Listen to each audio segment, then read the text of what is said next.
Well, hello, my YouTube fellas and gals. So, today's books of the day are Action and Suspense. They're each $1 a piece, so these are 10 for $10. And if you're interested in this lot, then you email me at tammysmakeuptreats@gmail.com and you tell me, or Minda's Bookstore and more on Facebook, and message me. So, or if you have a Kindle and a Nook, these are really great reads, so you can look them up by the ISBN numbers or the author and the title of the books, because I also want to be considered a resource book channel. So, the first book of the day, this is called The Sinner by Tess Gerritsen. This is a 2003 copyright. That's what the book looks like. And this is what it's about. Not even the icy temperatures of New England winter can match the bone-chilling scene of carnage at the chapel of Our Lady of Divine Light. Within the convent lie 2 nuns, one dead, one critically injured, victims of an unspeakably savage attacker. The crime appears to be without motive, but medical examiner Mara Isles' autopsy of the dead woman yields a shocking surprise. 20-year-old Sister Camille gave birth before she was murdered. Then another body is found, mutilated beyond recognition. Together, Isles and homicide detective Jane Rizzoli uncover an ancient horror that connects these terrible slaughters. As long-buried secrets come to light, Isles finds herself caught up in an investigation that strikes too close to home and toward a dawning revelation about the killer's identity, too shattering to consider. So there is book number 1. Book number 2. This one here is Holy Blood, Holy Grail by Michael Baigent, Richard Lay, and Henry Lincoln. This is a 1983 copyright. This is what the book looks like. It's even got pictures in it. And this is what it's about. In the traditional accepted view of the life of Christ, in some way incomplete. Is it possible Christ did not die on the cross? Is it possible Jesus was married a father and that his bloodline still exists?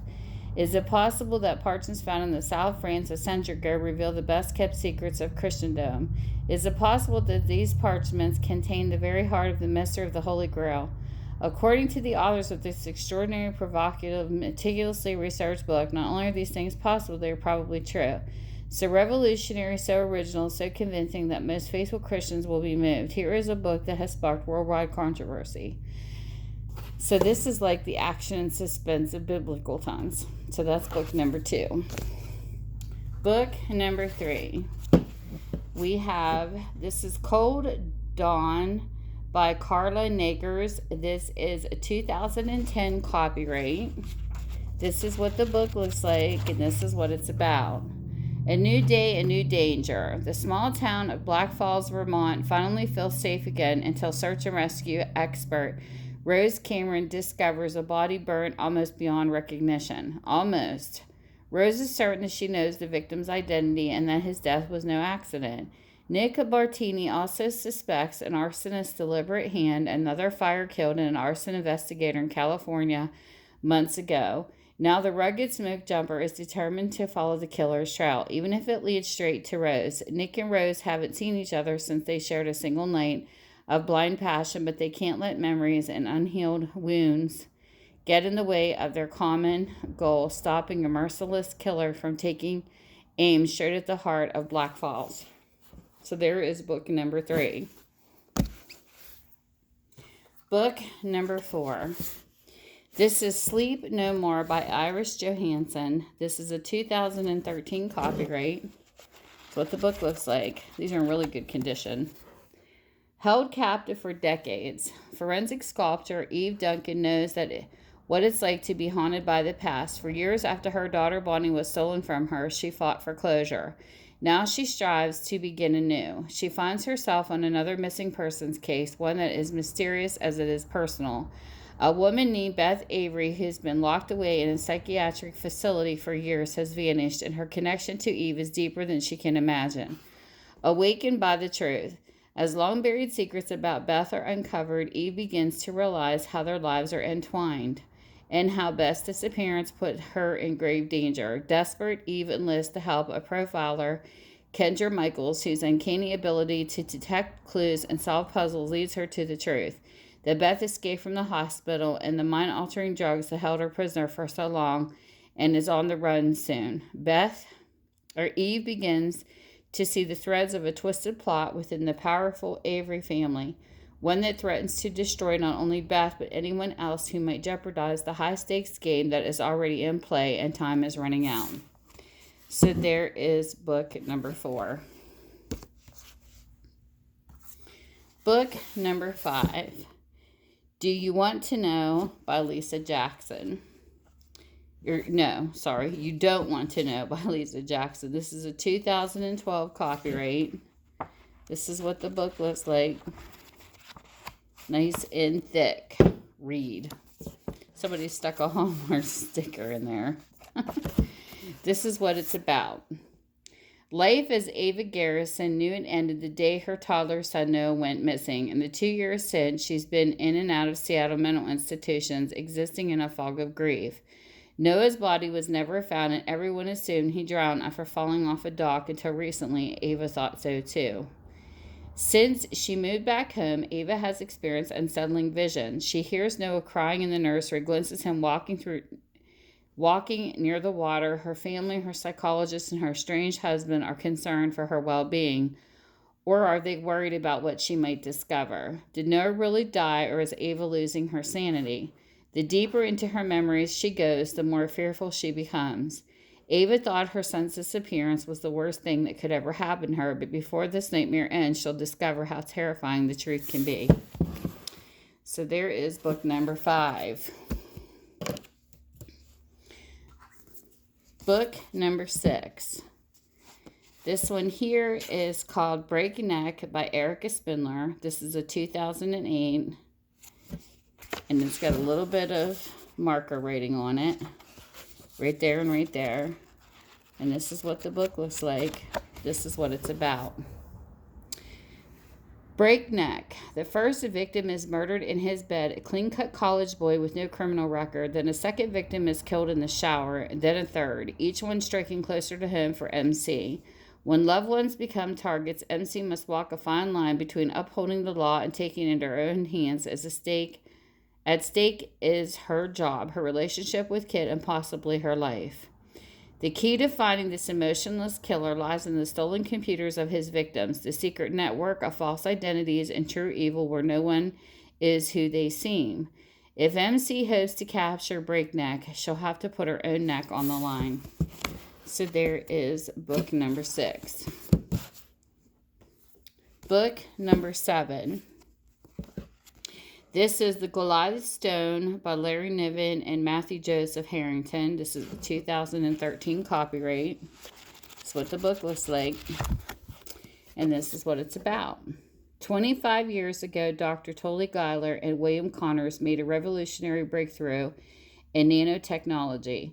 Their controversial nanities are capable of everything from miracle cures for the terminally ill to for asteroid mining missions.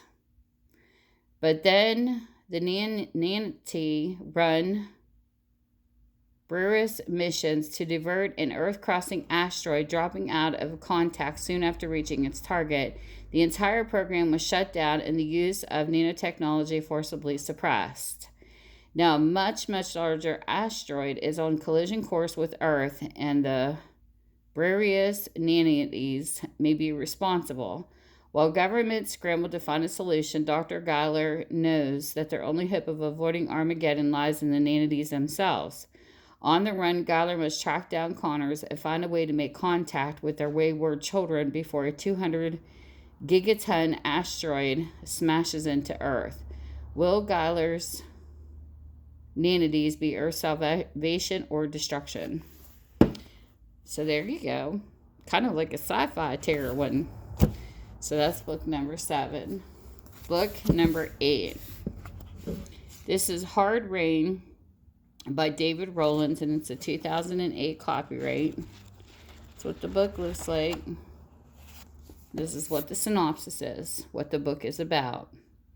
12 bones are missing. When a U.S. colonel is found murdered in Instable home, the grisliest detail is one of the links to his murder to another that soon follows to Special Agent Vin Cooper. It looks like there's a serial killer at large in Turkey, but looks can be deceiving. One-time lovers, now the uneasiest of partners, Vin Cooper and Special Agent Anna Masters follow a trail of clues from Instable to Iraq and beyond. The victims are not selected at random. What looked like a ritual was rife with clues as evidence of conspiracy snakes up the chain of command. These 2 seasoned special agents must dodge bullets, defuse bombs, and avoid being buried alive in their desperate effort to short-circuit a plan for world domination. More audacious than they could ever have imagined. So there is book number 8. Book number 9. We have The 11th Hour by Catherine Coulter. This is a 2002 copyright book. This is what it looks like. And this is what it's about.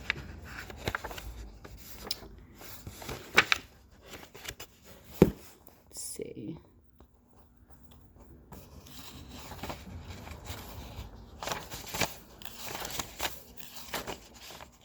If I could get a synopsis on this book, we'll be good.